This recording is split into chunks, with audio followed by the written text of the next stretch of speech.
Alright, happy tracking channel everyone. Welcome sa ating channel guys. Yan. So, kumusta kayo? Ayan. So, papakita naman ako sa inyo ng mga dump truck. Okay, mga mini dump truck. Ayan, isa nito guys. Pero ito medyo may pagka-special. Kasi ito, yan. 4-wheel drive. Tapos high roof, ang ganda. Ayan, no? Tapos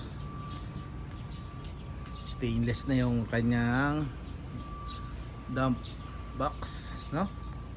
Inline for HG1. So napakaganda nito.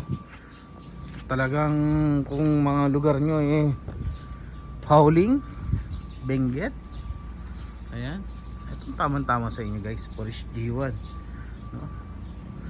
And then meron pa naman din dito. Ayan, pakita ko sa inyo. Ito pa, ito ang kondisyon na kanyang chassis. Oo. So estimated dito, kung magpe-presyo tayo dito pag ganitong klase, yan, itong plate nya nga lang medyo ano na, palitin na. Pero kung gusto nyo pa talagang gamitin, pwede pa naman, no? Pero palitin na rin. Yan. Estimated siguro mga presyo nito umabot to ng mga 1.4 kaya 1.5 guys. Basta gantong Porsche G1, napakadalang. Yan. At meron din dito, gusto niyo ng mga ordinary, ayan, makakabili kayo dito mga worth 800, 850, ayan, or 880. Yan. Ito 5 stud lang. Ito kasi 6 stud, saka 4-wheel drive. Camel type chassis. Ayan.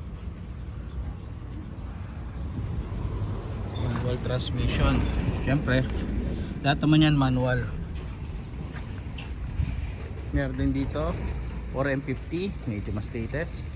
Ang halaga nito mga nasa 800 lang to, to 750. Ayan, kung tayo lang magpipresyo.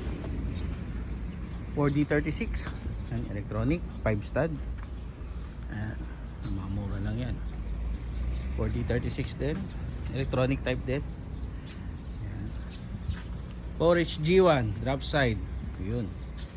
Ito yung nakaraang binalag natin ba, mukhang display na nila. Available na, 14 feet lang pala to guys. Ayan, 14 feet lang siya.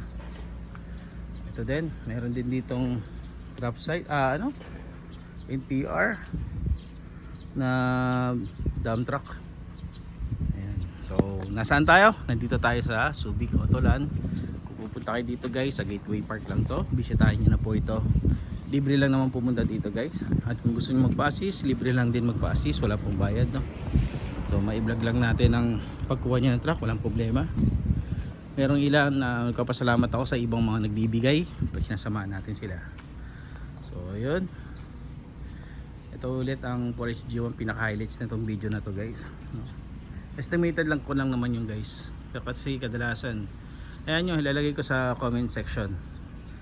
Ipipin natin kung magkano yung presyo nito. So for now, yan, at least virtual inspection, pwede nyo na puntahan to guys. Bagong import yan. So happy tracking channel everyone. Thank you, bye bye, and God bless.